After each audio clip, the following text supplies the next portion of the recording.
doesn't love a good old-fashioned wrestling tournament? If you said, well, I don't love a good old-fashioned wrestling tournament, Mr. Pacitti, then you better piss off, bucko, because that is what we are talking about today. I love me a good tournament, whether it's the King of the Ring, over a newly created title, or even to crown a #1 contender. WWE have had some great ones, and in the spirit of separating the best from the best, I think it's only appropriate that we rank them. I'm Adam Pacitti from Cultaholic Wrestling, and these are the 10 best WWE tournaments. Join us.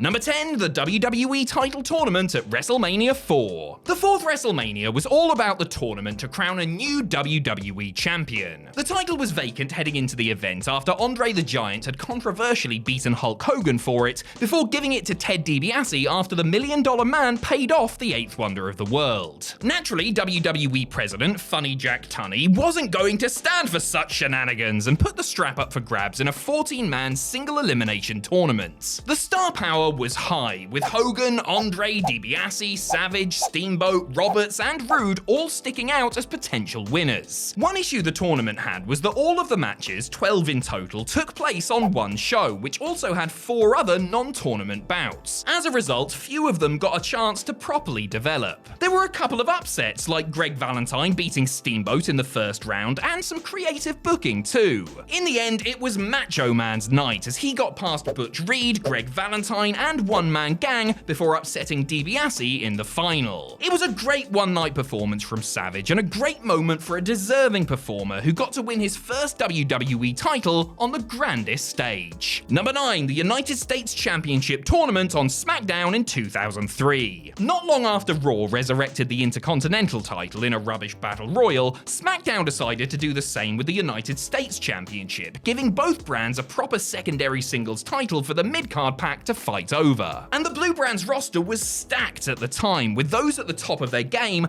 and those desperate to truly break out. The 8 men vying for US gold were Eddie Guerrero, Ultimo Dragon, Matt Hardy, Rikishi, Rhino, Chris Benoit, John Cena, and Billy Gunn. The quarters and semis took place on television, with the final going down at Vengeance, the first SmackDown exclusive pay-per-view of the brand split era. In the final, Latino Heat won the strap by beating the Crippler in a customarily grand outing from 2 veterans who were very familiar with each other by that point. Fittingly, it was the best bout of the tournament. Overall, the tournament was a success, especially so for Guerrero, whose lying, cheating, and stealing ways helped turn him from heel to babyface and shift him right up the card. Number 8, the WWE Tag Team Title Tournament on SmackDown in 2002. Months before resurrecting the US title, SmackDown General Manager Stephanie McMahon decided that her show really ought to have their own tag team champions, and so introduced the belts before putting them on the line in a tournament. The Blue Brand wasn't exactly awash with established units at that point in time, so most of the field was made up of makeshift teams. In truth, some of these odd combinations only made things more intriguing. This was the perfect stage for the so-called SmackDown 6, Edge, Rey, Angle, Benoit, Eddie, and Chavo to shine, as they put in all the effort and really made the tournament mean something. The semi-final meeting between Eddie and Chavo and Angle and Benoit was a thrilling TV match, but once again, the final was on another level. At No Mercy, Benoit and Angle met Mysterio and Edge in what was very likely WWE's best match of the year. If it's not, it's certainly up there, because the foursome put together a 22-minute barn burner that totally stole the show. In the end, the bickering rabid Wolverine and Olympic hero prevailed. It was a great introduction for the titles and set the table for more great matches down the line. Number 7, King of the Ring 1994. The King of the Ring can be a tremendous platform to elevate a superstar to another level. In the tournament's earlier days, however, it was far from a sure thing that whoever won it would be given the opportunity to kick on from there. Thankfully though, that wasn't the case when Owen Hart went the distance in 1994. The Rocket had been overlooked and underutilized for an age, but had finally started to step out of Brother Brett's shadow thanks to a big win over the Hitman at WrestleMania 10. The 94 King of the Ring field amply demonstrated WWE's wealth of new generation Federation-era talent. Joining Owen as potential winners were Razor Ramon, Bam Bam Bigelow, Lex Luger, Jeff Jarrett, Tatanka, Crush, and the 1-2-3 Kid. Owen managed to score a victory over Doink the Clown on television before downing Tatanka, Kid, and finally Razor Ramon at the pay-per-view. Match quality was generally pretty good, and the amount of would-be kings combined with a couple of shocking upsets made this one of the better King of the Ring tournaments to date. Would it have been better if Thurman Sparky Plug was instead booked to win the whole thing in a major upset?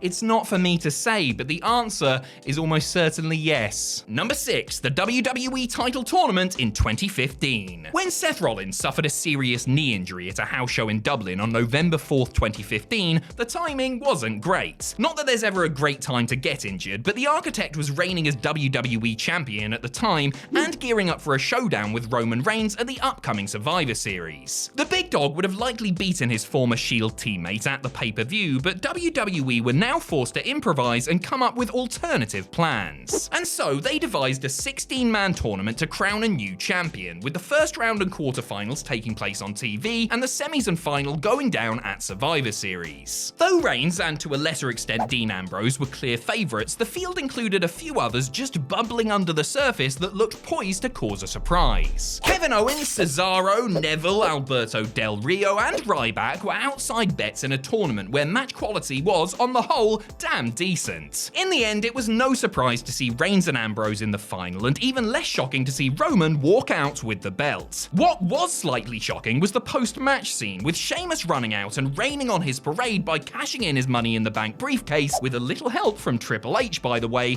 to win the title for himself. Number 5, Deadly Game at Survivor Series 1998. If you're looking for great matches in your wrestling tournaments, then steer clear of the one for the WWE title that took place at the 1998 Survivor Series. Dubbed the Deadly Game, the tournament was comprised of mostly bad matches, but match quality was far from the point. It was the story, booking, and execution that make this one so memorable and enjoyable. The objective for Mr. McMahon, who held the title up following a long and complex saga I'm not about to recap, was to make sure that mortal enemy Stone Cold Steve Austin didn't get his hands back on the belt. McMahon's preference was Mankind, who had recently found himself in the boss's good graces and was given an easy first round win over longtime jobber Dwayne Gill. The most other notable thing from the first round was The Rock scoring the fastest victory in WWE history, rolling up a charging Big Boss Man in 3 seconds. Boss Man got another shot against Austin, but also failed to advance. The semi-finals had plenty of star power, with Austin, Undertaker, Mankind, and The Rock progressing. Nice. That was whittled down to the People's Champion and Mrs. Foley's baby boy, who had the best match of the night in the final, which had a rare swerve finish that actually worked. Number 4, the Mae Young Classic in 2018. The Mae Young Classic was a brilliant idea that came about at just the right time. As the likes of Sasha Banks, Charlotte Flair, Bayley, and Becky Lynch were doing all they could to change the perception of women's wrestling on the main roster,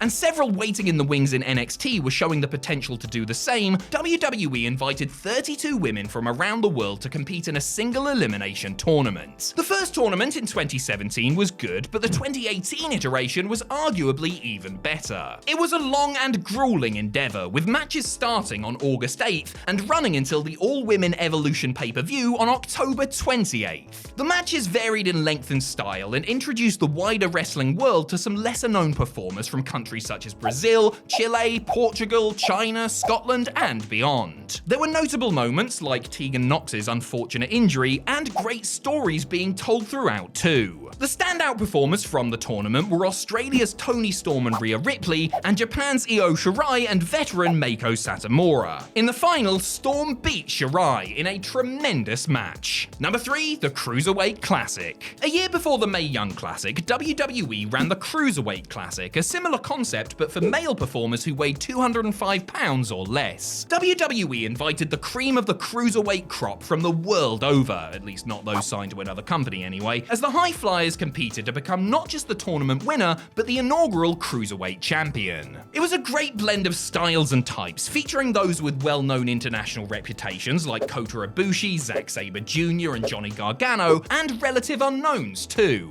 WWE also brought back some names from the past in the forms of Tajiri and Brian Kendrick in a nice touch. The matches were mostly excellent, and match quality seemed to get better and better as the tournament wore on and the stakes got higher. Ibushi emerged as the true star, entertaining a couple of breathtaking performances in bouts with Cedric Alexander and eventual winner TJ Perkins, that everyone made a good account for themselves, and the tournament became something that fans looked forward to following and watching on the WWE Network. Number 2, the Gold Rush. Devised by Eric Bischoff in May of 2005 in order to determine a new #1 contender for World Heavyweight Champion Batista, the Gold Rush may not have had the quantity of participants that other tournaments in this countdown did, but it sure made up for a lack of quantity with real quality. The 8 men looking to get a shot at the animal were Triple H, Edge, Kane, Chris Benoit, Shawn Michaels, Chris Jericho, Christian, and Shelton Benjamin. The tournament took place over the course of 3 episodes of Raw, and most of the matches, save for Christian's easy loss to Kane, were gripping competitive affairs. In a first-round surprise, Benoit made Triple H tap out to advance alongside the Big Red Machine, Edge, and Michaels, who had been taken to the limit by Benjamin in the best match of the entire tournament. And that sweet chin music finish, woof. In the final, the Rated R superstar beat Kane to bag his title shot. What, holding the Money in the Bank briefcase wasn't enough, was it, Edge? That's greedy, mate. Not a good look for you.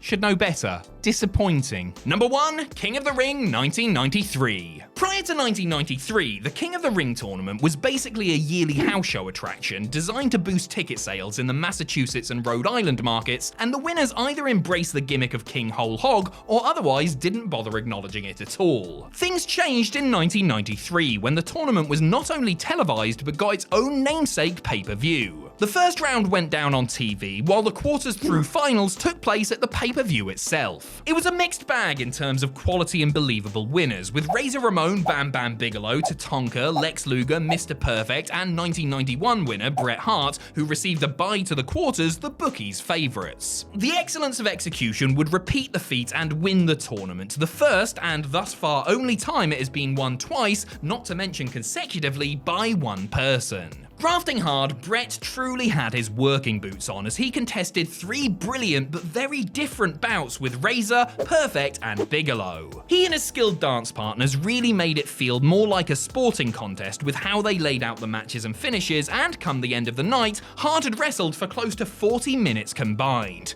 I bet he drank a whole bottle of Lucozade after.